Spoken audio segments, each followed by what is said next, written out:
Good evening sir.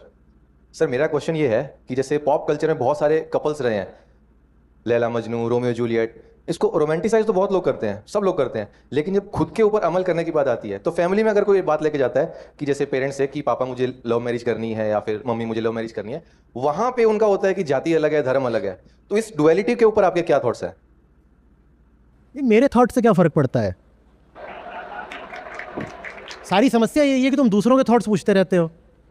जिंदगी तुम्हारी, इश्क तुम्हारा, किसी और के थॉट्स पूछ ही क्यों रहे हो? पहली गलती तुमने यहीं पर कर दी।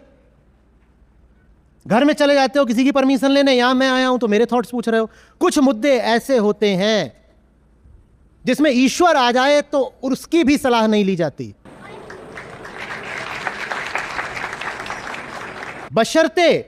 बशर्ते वहां तुमने चुनाव वृत्ति से नहीं विवेक से किया है। हां, तुम्हारा प्यार अंधा है, हार्मोनल है, वासनागत है, तो फिर वो दो कौड़ी का है। लेकिन अगर तुम्हारे चयन में, तुम्हारे प्रेम में शुद्धता है, तो इस दुनिया की बड़ी से बड़ी हस्ती तुम्हारे सामने खड़े हो जाए, उसका आदेश क्या, सलाह भी मत सुनना। प्रेम से ऊपर कुछ नहीं होता।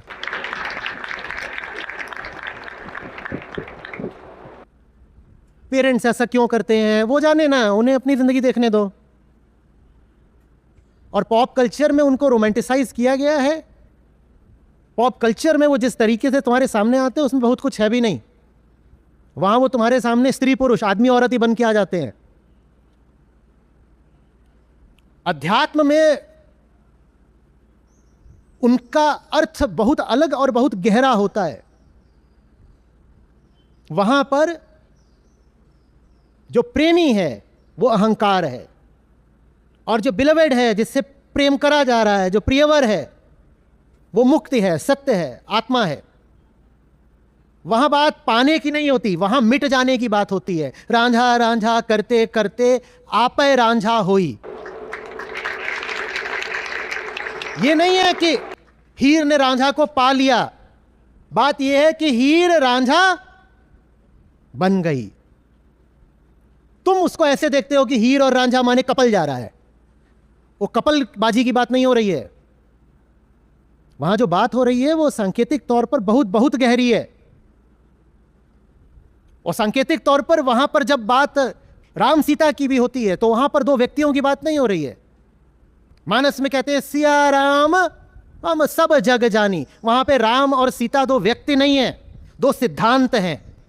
दो ऐसे सिद्धांत हैं जो एक दूसरे से विलग हो ही नहीं सकते, जैसे शिव और शक्ति।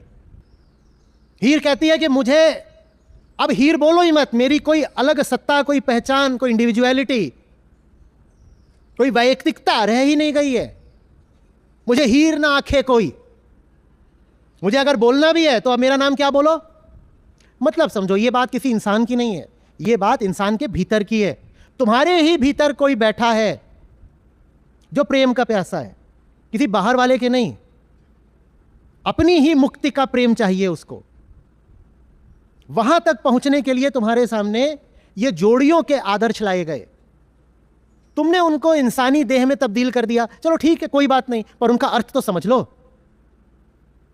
तो गहरे अर्थ में चाहे सोनी मलेवाल हो, लैला मजनू हो, हीर रांझा हो, ये सब एक ही दिशा में संकेत देते हैं कि मीरा भी तुम ही हो और कृष्ण भी तुम्हारी ही उच्चतम संभावना का नाम है। तुम्हारे भी भीतर मीरा है और तुम्हारे ही भीतर कृष्ण है। तुम्हें बाहर निकल के किसी इंसान को नहीं खोजना है, तुम्हें सबसे पहले खुद को खोजना है। और जो इंसान अपने भीतर की उस यात्रा पर निकलता है वो फिर ये सब शिकायतें नहीं करता कि पप्पा नहीं मान रहे, कि समाज परमिशन नहीं दे रहा। ये सब तो बालकों के सवाल हैं। बच्चे छोटे जैसे दुधमुहे, उनसे तो प्रेम वैसे भी नहीं होगा। प्यार तो जवानी की बात होती है, और जो दूसरे का मुंह देख के कहे परमिशन मिलेगी क्या, उसको जवानी कहते नहीं। तो इस तरह के तुम सवाल लेकर के आते हो ना कि मेरी जिंदगी में लैला आ गई है पर फूफी नहीं मान रही, अब क्या करूं, या कि मेरी रिलेशनशिप है पर पापा बोल रहे हैं वो कास्ट का मिसमैच है, हम ऊंची जात के हैं, मैं कैसे मान लूं। तो इसका मतलब ये नहीं है कि फूफी खराब है, कि पप्पा में कोई दोष है। इसका मतलब ये है कि तुम्हारी जिंदगी में प्यार अभी आया ही नहीं है। प्रेम क्या होता है ये अगर समझना हो तो कबीर साहब के पास चले जाना और वहां प्रेम की साखियां पढ़ना, तो जानोगे प्रेम किसको कहते हैं। जहां सम्मान तो छोड़ दो, सर की भी परवाह नहीं करी जाती, उसको प्यार कहते हैं। सर काटे भुई धरे तब बैठे घर माही, ये तो घर है प्रेम का, खाला का घर नहीं। ये तुम्हारे खून के रिश्तों का घर नहीं है। खाला माने खून का रिश्ता, मौसी। ये तुम्हारे खून के रिश्तों की बात नहीं है, ये बहुत ऊंची बात है। यहां पर इज्जत तो छोड़ दो, इल्म तो छोड़ दो, सर को भी दांव पर लगा दिया जाता है, परमिशन नहीं मांगी जाती। पर तब ना जब प्यार असली हो। हमारा प्यार असली नहीं होता, हमारा प्यार तो कुंडली वाला होता है। गुण नहीं मिल रहे, जात नहीं मिल रही, गोत्र का लफड़ा है, इकोनॉमिक स्टेटस मैच नहीं कर रहा, और बेटा जी और बेटी जी मुंडी हिला रहे हैं, हाँ हाँ हाँ ये बात तो सही है। इधर उधर घूम रहे हैं, कैंपस में भी पहले किसी को देखा तो उससे हॉरोस्कोप मैच किया, जब सब ठीक है तब कहा अब हमें प्यार होगा, क्योंकि बाकी सब मैचिंग हो चुका है। ये जो तुम लड़का लड़की का ये सब करते हो, इसमें प्यार कहां है। प्यार कोई इतनी सस्ती चीज नहीं होती कि एक उम्र हो गई और हार्मोनल सीक्रेशन शुरू हो गए तो तुम्हें इश्क हो जाएगा। बहुत गहरी जिंदगी चाहिए और बहुत साफ और सच्चा इंसान चाहिए प्यार के लिए। हम वैसे होते नहीं, ज्यादातर लोग इसीलिए मर जाते हैं, पर उन्हें प्यार कभी पता नहीं चलता, क्योंकि प्यार ऐसा नहीं है कि उम्र के साथ आ जाएगा, कि शादी के साथ आ जाएगा, शादी कर दो फिर प्यार तो अपने आप हो जाएगा। ऐसे नहीं हो जाता, उम्र भर नहीं होगा, एक पल नहीं मिलेगा प्रेम का। प्रेम अर्जित किया जाता है। अपने गीता सत्रों में हम कहते हैं प्रेम सीखना पड़ता है। उम्र और अनुभव के साथ प्रेम नहीं आ जाता, हार्मोन्स के साथ प्रेम नहीं आ जाता। हार्मोन्स के साथ हार्मोनल अट्रैक्शन आ जाएगा, सेक्सुअल एक्टिविटी आ जाएगी, प्रेम नहीं आ जाएगा।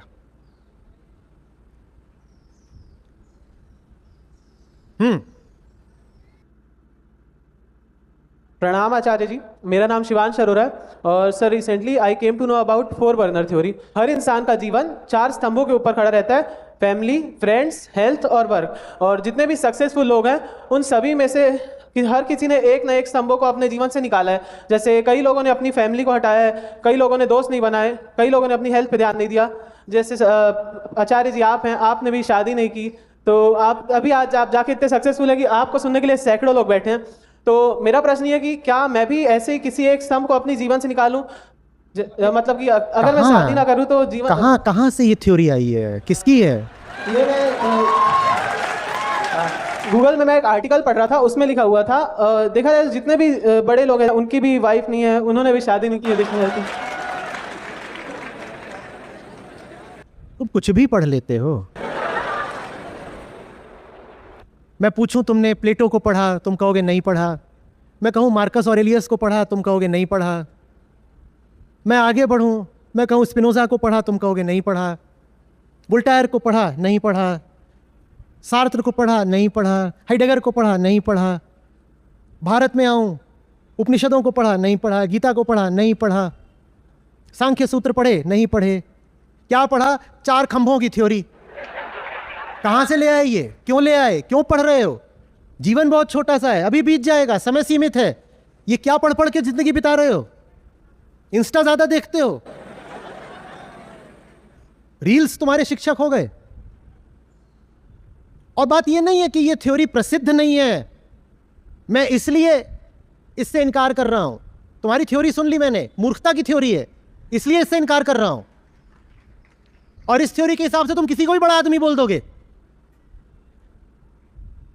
कि जीवन से 4 चीजें निकालनी पड़ती। क्या खंभा? पहला खंभा क्या निकालना पड़ता है? फैमिली, फ्रेंड्स और आप बताओ ना, आप ही तो कुछ बोल रहे थे, क्या था? फैमिली, फ्रेंड्स, हेल्थ या फिर अपना work. Family, friends, health, work. सही जीवन में 4 नहीं निकालने पड़ते, एक निकालना पड़ता है, उसका नाम होता है अहंकार। और वो एक निकाल दिया तो जीवन सार्थक हो जाता है। उस एक को नहीं निकाला तो तुम 4 को नहीं 400 को निकाल दो, कोई फर्क नहीं पड़ता। इतनी आसानी से कोई किताब मत उठा लिया करो। 99.9% किताबें पढ़ने लायक नहीं होती, तुम्हारे समय की बर्बादी है। बर्बादी ही नहीं है, वो तुम्हारे मन को विषाक्त कर जाएंगी। ठीक वैसे जैसे ये खाने लग जाऊं क्या मैं? ये सब कुछ जो दिख रहा है खाने के लिए, 4 खंबे हैं, खाओ। ये 1 2 3 4। जैसे सब कुछ मुंह के भीतर नहीं डाला जा सकता, वैसे ही सब कुछ मन के भीतर भी नहीं डाला जा सकता भाई। भले ही वो किसी किताब की शक्ल में क्यों ना हो, भले ही वो किताब किसी लाइब्रेरी में क्यों ना रखी हो, या टॉप बुक स्टोर में क्यों ना रखी हो, या जो बेस्ट सेलर शेल्व्स होती हैं उनमें क्यों ना रखी हो।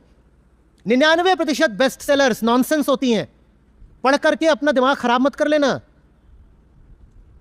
जीवन से फ्रेंड्स निकालने हैं। गीता में कृष्ण अर्जुन के क्या हैं? बार बार कहते हैं अर्जुन सखा। और तुम्हारी ये थ्योरी कहीं अर्जुन ने पढ़ ली होती तो गीता ही ना मिलती हमें। अर्जुन सबसे पहले बोलते जीवन से फ्रेंड को निकालो। अर्जुन के तो परम सखा कृष्ण ही थे। कृष्ण अर्जुन के गुरु बाद में थे, सखा पहले थे। वो तो निकाल देते, बोलते दोस्त तो होने नहीं चाहिए जीवन में, निकाल दो। बात दोस्तों को जीवन से निकालने की नहीं है, बात जीवन में सही दोस्तों को रखने की है। और गलत दोस्त जो जीवन में लाता है उसको बोलते हैं अहंकार। जब वो नहीं होता तो अपने आप सत्संगति हो जाती है, अपने आप राइट कंपनी हो जाती है, अपने आप फिर तुम्हारे आसपास वही लोग होते हैं जो इस लायक होते हैं, जिनमें वो श्रेष्ठता होती है, योग्यता होती है। दूसरी क्या बोली, किसको निकालना पड़ता है? क्या? फैमिली निकालनी पड़ती है। यहां पे हमारे संत लोग गा गए हम सब बड़ा कौन परिवारी। उन्होंने कहा है कि पूरी दुनिया हमारा परिवार है। गृहस्थ लोग तो छोटा मोटा परिवार चलाते हैं, 5-7 लोगों का, 2 लोगों का चला दिया परिवार। ज्ञानियों ने गाया है हमसे बड़ा कौन परिवारी है, हमारे परिवार में तो सब आते हैं। और तुम कह रहे हो फैमिली निकालनी है। फैमिली नहीं निकालनी है। ये जो फैमिली की व्यर्थ की परिभाषा है वो हटानी है, फैमिली नहीं हटानी है। फैमिली की संकीर्ण संकुचित परिभाषा हटानी है। क्यों तुम कह रहे हो कि जिससे तुम्हारा देह का और खून का रिश्ता है मात्र वही तुम्हारी फैमिली है? क्यों कह रहे हो? अगर देह और खून के रिश्ते की बात करनी है तो गीता का ही जो उदाहरण चल रहा है इसको और आगे बढ़ा लो। रिश्ते में तो श्री कृष्ण अर्जुन के बहुत निकट संबंधी नहीं थे। आ रही बात समझ में? और जो सामने खड़े थे वो अर्जुन के कोई बहुत दूर के संबंधी नहीं थे। कर्ण तो सीधे सीधे अर्जुन के बड़े भाई थे, और दुर्योधन भी भाई ही लगते थे रिश्ते में। गीता सिखा रही है फैमिली की यह परिभाषा गलत है। जहां तुम कहते हो किसी से खून का रिश्ता है तो भाई हो गया, खून के रिश्ते से भाई नहीं हो जाते, चेतना के रिश्ते से भाई होते हैं। Not brothers in blood but yes brothers in spirit. खून के तो जितने रिश्ते थे उन सबका तो अर्जुन को खून बहाना पड़ा। भीष्म भी खून के रिश्ते के थे, और वहां जो 100 खड़े हुए थे आगे भाई, वो सब खून के रिश्ते के थे। इनके सबका तो खून बहाना पड़ा। और फैमिली बनकर बहुत सारे जो खड़े हुए हैं सचमुच अर्जुन के साथ, उनका अर्जुन से कोई खून का रिश्ता नहीं था। इतने सैनिकों ने अर्जुन के लिए जान दी है, क्या अर्जुन का उनसे रक्त संबंध था? था क्या? वो घटोत्कच, उसने आकर जान दे दी, उससे दूर का रिश्ता है वो। फिर भीम है, फिर वो दूसरे कुल की और दूसरे रेस की हिडिंबा है, फिर उसका बेटा है, वो आकर के जान दिए दे रहा है अर्जुन के लिए। फैमिली नहीं हटानी है, फैमिली का फ्लॉड कॉन्सेप्ट हटाना है। जहां आदमी कहता है कि ये कितनी भी अच्छी हो, ये पड़ोस की है ना, तो नाइंसाफी भले होती हो, मैं इसका साथ नहीं दे सकता। और ये कितना भी बुरा हो, ये भतीजा है मेरा, तो मैं इसका साथ दूंगा। ये फ्लॉड कॉन्सेप्ट है, इसको हटाना है। न्याय देखो, ज्ञान देखो, विवेक देखो, प्रेम देखो, ये पहले आते हैं। ये खून का रिश्ता और इस तरह की फिल्मी बातें ये बहुत बाद में आती हैं। जिधर सच्चाई खड़े हो उधर खड़े होना, जिधर खून खड़ा हो उधर नहीं खड़े हुआ जाता। ये नहीं कि भाई है, अब भाई अगर नाइंसाफी भी कर रहा है तो भाई का साथ तो देंगे ना। मेरा बेटा है बलात्कारी भी है तो मैं तो उसका साथ दूंगी ना। ये इसको हटाना है। और क्या बोली थी दो बातें? फैमिली, फ्रेंड्स और क्या था? अरे जो भी था हटा दो, जो भी खंबा है गिरा दो। और इन खंभों पे तुम किसी को भी खड़ा करके महापुरुष बना दोगे, वो खंभों पे ही खड़ा हुआ है, कभी भी गिर जाएगा। कोई भी ऐसे अपनी फ्रेंड्स छोड़ देगा, तुम कहोगे महापुरुष है। ये भी तो हो सकता है कि वो इतना गिरा हुआ आदमी था कि फ्रेंड्स ने लतिया दिया। बात आ रही है समझ में? फैमिली को छोड़ने से ऐसा कुछ नहीं मिल जाता। मैं जहां हूं इसलिए नहीं हूं कि आपने शादी नहीं करी, कर भी लेता तो भी क्या हो जाता। कोई मेरा संदेश ये है कि मैं तुम्हारे सामने आया हूं कुंवारेपन का आदर्श बनकर। भाई मैं तुम्हारे सामने कुंवारापन सिखाने नहीं आया हूं। जिंदगी में और बहुत बड़ी बड़ी ऊंची चीजें हैं, मैं उनकी बात करने आया हूं। शादी ना करना कब से बहुत बड़ा आदर्श हो गया। मूर्ख आदमी शादी कर ले तो भी मूर्ख ही रहेगा, ना करे तो भी मूर्ख ही रहेगा। शादी ना करने से तुम कोई महान नहीं हो जाते, और ना दोस्तों को छोड़ देने से। और दो खंबे तो बताओ, खंबे कौन से छूट गए? हेल्थ, ये तो अद्भुत खंबा बताया कि हेल्थ छोड़ दो तो तुम महान हो जाओगे। हेल्थ छोड़ने से महान कैसे हो जाओगे? कैसे? अब सोचो अर्जुन टिटहरी की तरह वहां ऐसे ऐसे, और कृष्ण कह रहे हैं गांडीव उठा युद्धस्व, वो कह रहे उठा ही नहीं रहा। साथ ही हाथ बढ़ाना, 5 मिलकर के अर्जुन का धनुष उठा रहे हैं। और तुम्हारी जो भी थ्योरी है वो आके बोल रही है इन्होंने हेल्थ छोड़ी है इसीलिए महान है। अब ये स्थित प्रज्ञ हो गए खुद ही, और जितनी देर में उनको स्थित प्रज्ञ बोला उतनी देर में वो ऐसे झूम के गिर भी गए। हेल्थ छोड़ना कहां से महानता की निशानी हो गई भाई? ना हेल्थ बनाने से तुम महान हो जाते कि तुम जिम जा रहे हो तो महान हो जाओगे, ना हेल्थ गिराने से तुम महान हो जाते। महानता क्या होती है ये जानने के लिए समझो पहले कि नीचता क्या होती है। हमारे भीतर कुछ बैठा है जो गिरे रहने में ही स्वार्थ मानता है, जिसकी वृत्ति यह है कि वो हर घटिया दिशा की ओर आकर्षित होता है। उसी को पहचानना है। उसी ने मैं का नाम पकड़ रखा है, इसीलिए उसको अहंकार बोलते हैं। वो अहम बनकर बैठा है, मैं, आई सेल्फ, आई सेल्फ, वो मैं ही है। उसी को गौर से देखना और कहना है यार अगर तू मैं है तो मुझे मैं जैसा होना ही नहीं। इससे नीचता हटती है। उसके हटने के बाद जो बचता है उसको तुम चाहो तो महानता बोल लो, इतनी सी बात है। ये खंबे वगैरह गिरा दो। प्रणाम आचार्य जी, मेरा नाम अथर्व राठौर है। मैं यूट्यूब के माध्यम से आपसे कुछ वर्षों से सुनते आ रहा हूँ, और गीता सत्रों में भी कुछ महीनों से मैं हूँ। मैं वीगनिज्म को भी फॉलो करना चालू कर दिया हूँ। तो मेरा सवाल ये था कि जैसे मैं भी गेट की तैयारी कर रहा हूँ और मैं जिम भी जाता हूँ, तो उन दोनों ही चीज़ों में कंसिस्टेंसी और डिसिप्लिन की बहुत आवश्यकता है। बट मैं ये पाता हूँ कि डिसिप्लिन हमेशा फॉलो नहीं हो पाती मुझसे। कभी कभी कुछ हफ्तों में, कुछ महीनों में ऐसा पॉइंट आता है जो ब्रेक पॉइंट होता है। उसमें जैसे अगर मुझे शुगर नहीं खाना बट फिर भी मैं मीठा खा लेता हूँ, 3-4 घंटे पढ़ने हैं बट वो नहीं पढ़ पाता। इससे निराशा पैदा होती है, फिर से खुद को समझाना पड़ता है मुझे, और फिर से रिस्टार्ट करना पड़ता है, और ये लूप में चलते जाता है। तो जैसे कि मैंने यूट्यूब के वीडियो से समझा था ये चीज़ कि अगर जीवन का जो लक्ष्य है, जो भी गोल है, अगर बहुत ऊंचा होगा तो जो डिस्ट्रैक्शंस है वो इतनी छोटी लगेंगी कि नज़र ही नहीं आएंगी और डिसिप्लिन अंदर से आ जाएगा। और गीता उसमें भी सुना था मैंने कि समझा था कि जो करता है वो जब कर्म करता है तो उसका कर्म फल उसको उसी क्षण मिल जाता है। तो और अगर मैं बड़ा कर्म करूंगा तो बड़ा कर्म फल मेरे को तुरंत मिल जाएगा। तो मेरा बेसिकली प्रश्न ये है कि मैं बड़ा सही कर्म को पहचानूंगा कैसे, और मैं अपने नज़रिए में उस किसी भी कर्म को या गोल को इतनी ऊंचाई तक ले जाऊं कैसे कि फिर कोई डिस्ट्रैक्शंस ना रहे। सही कर्म वही है जिसको पहचानने के लिए तुम होते नहीं हो। मैं सही कर्म को पहचानूंगा कैसे? मैं है तो सही कर्म हो ही नहीं सकता। तुम्हारा काम सही कर्म को पहचानना नहीं है, तुम्हारा काम गलत कर्म को पहचानना है। वो ज्यादा आसान है क्योंकि सब गलत ही गलत तो कर्म होते हैं।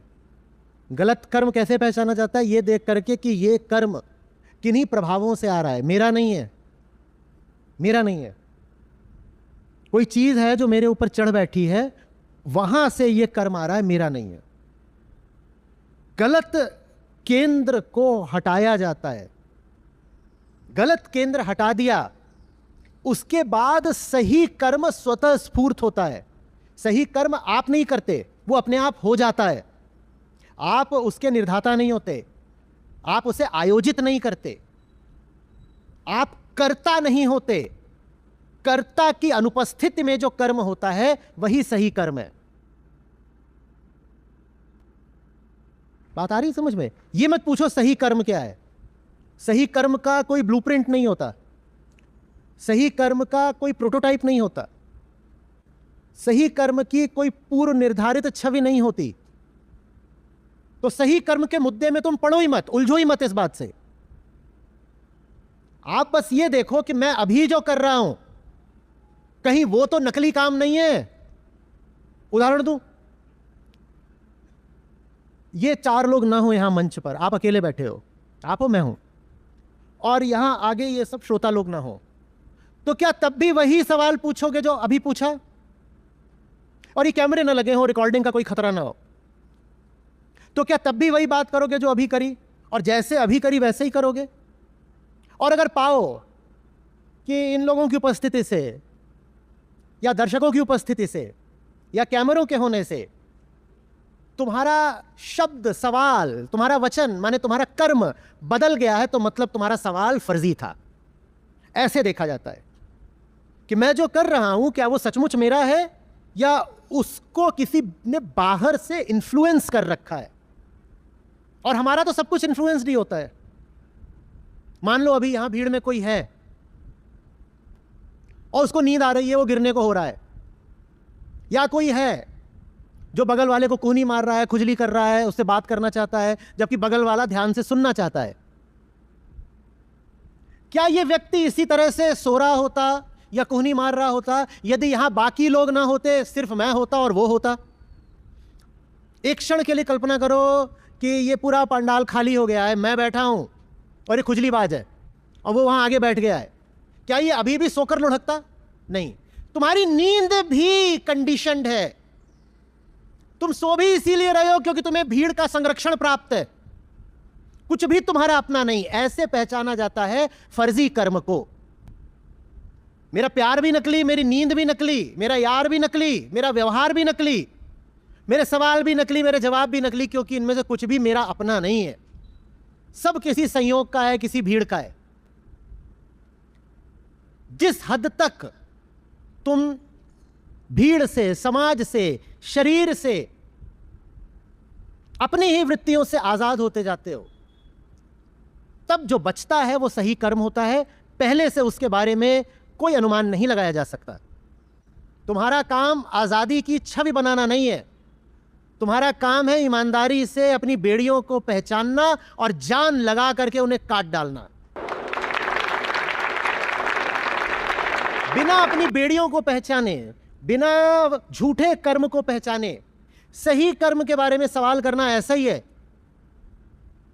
जैसे कि कोई खुद को ही एक कोठरी में बंद करे हो, एक जेल बना करके। ताला बाहर से नहीं भीतर से लगा हुआ है, ताला बाहर से नहीं भीतर से लगा रखा है, और भीतर बैठ करके वो अपनी ही कोठरी की दीवालों पर खुले आकाश के आजाद परिंदे के चित्र बनाए और वहां लिख दे आजादी। तूने खुद तो गुलामी पाल रखी है, पर तू बेईमान इतना कि अपनी गुलामी की बात नहीं करना चाहता। तू आजादी के बारे में कल्पनाएं फैलाना चाहता है, तू आजादी के गीत गाना चाहता है बिना अपनी गुलामी से रूबरू हुए। ये गलत है ना, बेईमानी है ना। तो इसीलिए आजादी कैसी होती है, सत्य कैसा होता है, मुक्ति कैसी होती है, सार्थक निष्काम कर्म कैसा होता है, इन सवालों में कुछ नहीं रखा। तुम पूछो स्वार्थ भरा कर्म कैसा होता है, तुम पूछो बंधन कैसे होते हैं, तुम पूछो झूठ और फरेब कैसे होते हैं, और देखो कि वो सब भीतर मौजूद है। जब वो भीतर दिखाई देते हैं तो घिन सी आती है। जिस चीज़ से घिनाने लगोगे वो चीज़ जीवन से जाने लगेगी। जब बंधन जीवन से जाने लगेंगे तो पाओगे कि मुक्ति आ रही है। जब व्यर्थ कर्म जीवन से जाने लगेगा तो पाओगे सही कर्म अपने आप उठने लगा है। बस यही तरीका है।